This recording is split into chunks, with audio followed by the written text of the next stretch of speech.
আসসালামু আলাইকুম। আজ চলে গিয়েছিলাম মুন্সিগঞ্জ সদর উপজেলার বজ্রযোগিনী ইউনিয়নের বাঁশতলা গ্রামে।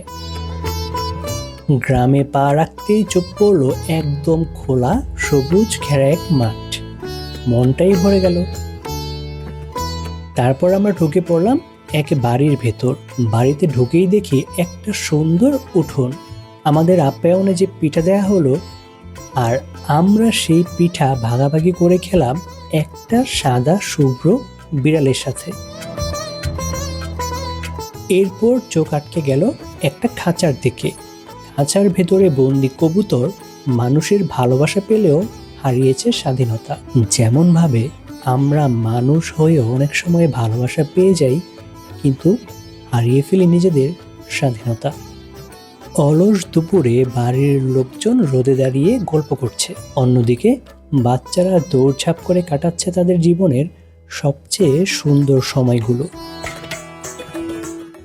একপাশে গাছ থেকে ঝরে পড়া সুপারি রোদে শুকাচ্ছে, যেন সেই পরিবারের বৃদ্ধ সদস্যদের মতো যারা এখনো পরিবারের পাশে থেকে নিঃশব্দে কাজ করে যাচ্ছেন। আর গোয়ালে মাহীন দুটি বাচ্চা গরু কোনো মতে খেয়ে পড়ে বেঁচে আছে, যেমন আমাদের সমাজের মা বাবাহীন শিশুদের বেঁচে থাকা।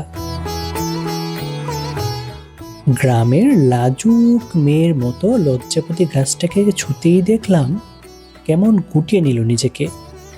আমাদের জীবনে কিছু মানুষও এমন, একটু স্পর্শেই নিজেকে গুটিয়ে নেয়।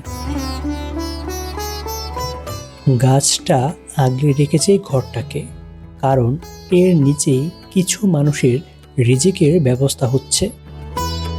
পাশের পুকুরে মাছ চাষ করা হয়, সময়ে সময়ে খাবার দেয়া হয়, যত্ন নেওয়া হয়, শিকারী পাখির হাত থেকে বাঁচাতে নেট দেয়া হয়। তারপর একদিন নির্দিষ্ট সময় শেষে পুকুর থেকে তুলে নেওয়া হয়। ঠিক যেমন আল্লাহ আমাদের খাওয়াচ্ছেন, নিরাপদে রেখেছেন, আর একদিন সময় হলে তিনি আমাদের তুলে নেবেন। একটা গাছ পুকুরের ধারে দাঁড়িয়ে আছে, যেন গ্রামের ছেলেমেয়েরা তার ডাল থেকে লাফিয়ে পড়ে শৈশব উপভোগ করতে পারে। আরও কিছু দূর এগোতেই চোখে পড়ল সবুজে ঘেরা প্রান্তর, জলাধার, বিশাল গাছ আর পান চাষের জমি।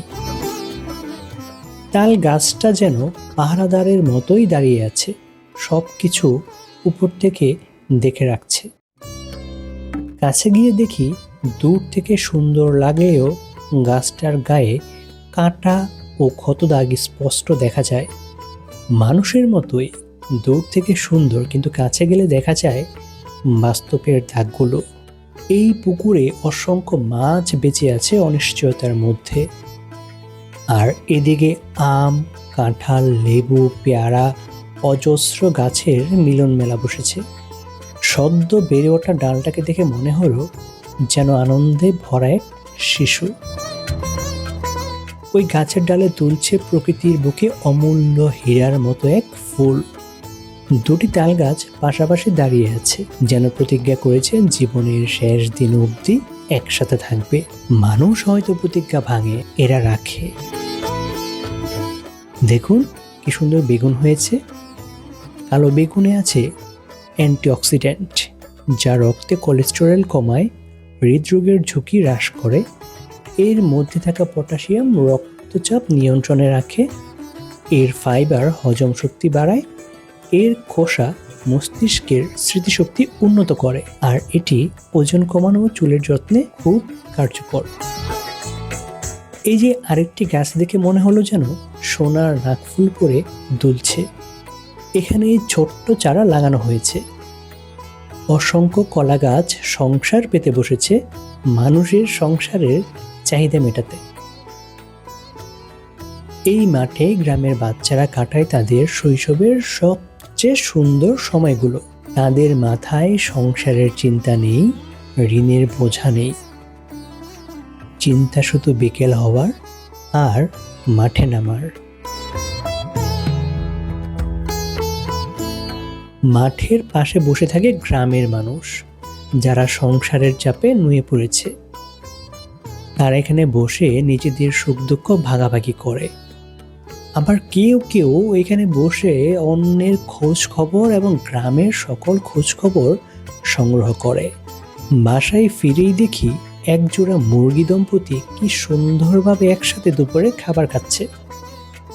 অথচ মানুষ দম্পতির মধ্যে দিন দিন দূরত্ব বেড়েই চলেছে। ওরা গ্রামের একই ঘরে একসাথে বসবাস করে। শহরের হলে হয়তো আলাদা বাসা নিত। গাছে দুটো পেয়ারা জন্ম নিয়েছে। ওরা জানেও না মানুষ কতটা হিংস্র। এই টিনের ঘরে শীত ঢোকে, বৃষ্টির পানি পড়ে, পোকামাকড় ঢোকে, কিন্তু হিংসা, বিচ্ছেদ, অশান্তি এসবের কোনো প্রবেশ নেই এখানে। বাড়ির বিড়ালটা এখন খাচ্ছে অবশিষ্ট খাবারগুলো। শহরের বিড়ালের মতো খাবার নষ্ট করে না। আমরাও সুযোগ বুঝে দুপুরের খাবারটা সেরে নিলাম। দেখুন পরিবারের সবাই কি সুন্দরভাবে একসাথে পান বাছাই করছে। শহরে হলে হয়তো আধুনিকতার নামে বাবা ছেলের মাঝে মাইলের দূরত্ব থাকতো। একটা ছাগলছানা বাঁধা আছে গাছের সাথে, ও ভাবছে এই বেঁধে রাখাকেই হয়তো ভালোবাসা বলে, কিন্তু আসলে তো তা নয়। সবুজ কচুরি পানার মাঝে ফুটে আছে এক চমৎকার ফুল। উপরে জমিতে মূল আর ফুলে চারপাশ সাদা চাদরে ঢেকে গেছে।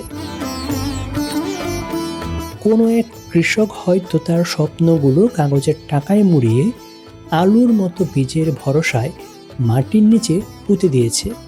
কি হবে সে জানে না, কিন্তু আশা রেখেছে। দেখুন মরিচ গাছে কি সুন্দর মরিচ ঝুলছে।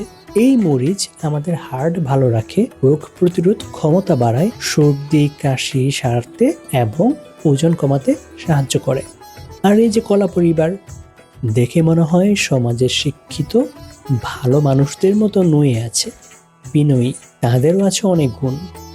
শক্তি বাড়ায়, হজমে সাহায্য করে আর ভালো ঘুমে সাহায্য করে। এবার আমি এসে পৌঁছেছি গ্রামের একটি নার্সারিতে। তবে আমি একে বলি গাছেদের স্কুল, কারণ এখানেও ছোট থেকে গাছদের বড় করা হয় ভালো যত্নে, ওষুধে। তারপর এক সময় তাদের টাকার বিনিময়ে বিক্রি করে দেয়া হয়। যেমন আমাদের মানুষকেও বড় করে তোলা হয়, তারপর কেউ কোনো একদিন অন্যের হয়ে যায়।